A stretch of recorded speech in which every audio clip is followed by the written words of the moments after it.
ಧರ್ಮಸ್ಥಳದ ವಿರುದ್ಧ ಷಡ್ಯಂತ್ರ ಹೂಡಿದ ಪ್ರಕರಣಕ್ಕೆ ಸಂಬಂಧಪಟ್ಟಂತೆ ಬುರುಡೆ ಚಿನ್ನಯ್ಯಗೆ ಕೊನೆಗೂ ಬಿಡುಗಡೆ ಭಾಗ್ಯ ಸಿಕ್ಕಿದೆ.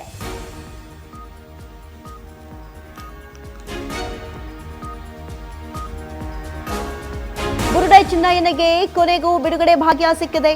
ಜೈಲು ಸೇರಿದ 97 ದಿನಗಳ ಬಳಿಕ ಚಿನ್ನಯ್ಯ ರಿಲೀಸ್. ಜಾಮೀನು ದೊರೆತು 24 ದಿನಗಳ ಬಳಿಕ ಬಿಡುಗಡೆ ಸಿಕ್ಕಿರುವಂಥದ್ದು.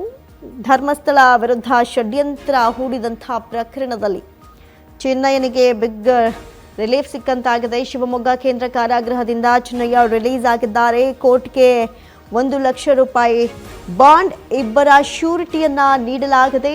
ಸೆಪ್ಟೆಂಬರ್ 6ರಂದು ಶಿವಮೊಗ್ಗದ ಕೇಂದ್ರ ಕಾರಾಗೃಹಕ್ಕೆ ಶಿಫ್ಟ್ ಆಗಿದ್ರು ಚಿನ್ನಯ್ಯ.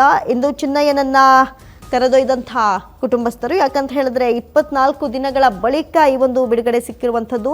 ಇನ್ನು ಧರ್ಮಸ್ಥಳ ಪ್ರಕರಣ ಇಡೀ ರಾಜ್ಯಾದ್ಯಂತ ದೇಶಾದ್ಯಂತ ಸುದ್ದಿ ಮಾಡಿದಂತಹ ಒಂದು ವಿಚಾರ. ದೇಶಾದ್ಯಂತ ಸಂಚಲನ ಮೂಡಿಸಿದ್ದಂತಹ ಮಾಸ್ಕ್ ಮ್ಯಾನ್ ಅಂತಲೇ ಪ್ರಖ್ಯಾತನಾಗಿದ್ದಂತಹ CN ಚಿನ್ನಯ್ಯಗೆ ಕೊನೆಗೂ ಬಿಡುಗಡೆ ಭಾಗ್ಯ ಸಿಕ್ಕಿದೆ. ನ್ಯಾಯಾಲಯದಿಂದ ಜಾಮೀನು ಮಂಜೂರಾಗಿದ್ರೂ ಕೂಡ ಬಿಡುಗಡೆ ಭಾಗ್ಯವಿಲ್ಲದೆ ಆತ ಜೈಲಿನಲ್ಲೇ ಉಳಿಯುವಂತಹ ಪ್ರಸಂಗ ಒದಗಿತ್ತು. ಇದರಿಂದ ಮಂಕಾಗಿದ್ದ ಚಿನ್ನಯ್ಯ ಇದೀಗ ಶಿವಮೊಗ್ಗ ಸೆಂಟ್ರಲ್ ಜೈಲಿನಿಂದ ಚಿನ್ನಯ್ಯ ರಿಲೀಸ್ ಆಗಿದ್ದಾರೆ. ನಿನ್ನೆ ಚಿನ್ನಯ್ಯ ಪತ್ನಿ ಮಲ್ಲಿಕಾ 1 ಲಕ್ಷ ಬಾಂಡ್ ಕೊಟ್ಟಿದ್ದು, ಜೊತೆಗೆ 2 ಜಾಮೀನುದಾರರು ಅಂದ್ರೆ 2 ಶ್ಯೂರಿಟಿ ಕೊಟ್ಟುಕೊಂಡು ಅವ್ರನ್ನ ಹೊರಗಡೆ ಕರ್ಕೊಂಡು ಬರಲಾಗಿದೆ. ಬಳಿಕ ಕೋರ್ಟ್ ಡಿಸೆಂಬರ್ 17ರಂದು ಚಿನ್ನಯ್ಯನಿಗೆ ಬಿಡುಗಡೆಯ ಆದೇಶವನ್ನ ಹೊರಡಿಸಿತ್ತು.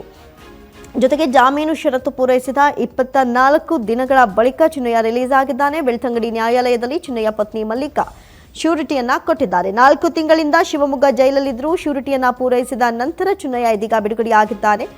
ಒಟ್ಟಾರೆ ಧರ್ಮಸ್ಥಳ ವಿರುದ್ಧ ಷಡ್ಯಂತ್ರ ಹೂಡಿದಂತಹ ಪ್ರಕರಣದಲ್ಲಿ ಇದೀಗ ಬುರುಡೆ ಚಿನ್ನಯ್ಯನಿಗೆ ಕೊನೆಗೂ ಬಿಡುಗಡೆ ಭಾಗ್ಯ ಸಿಕ್ಕಂತಾಗಿದೆ.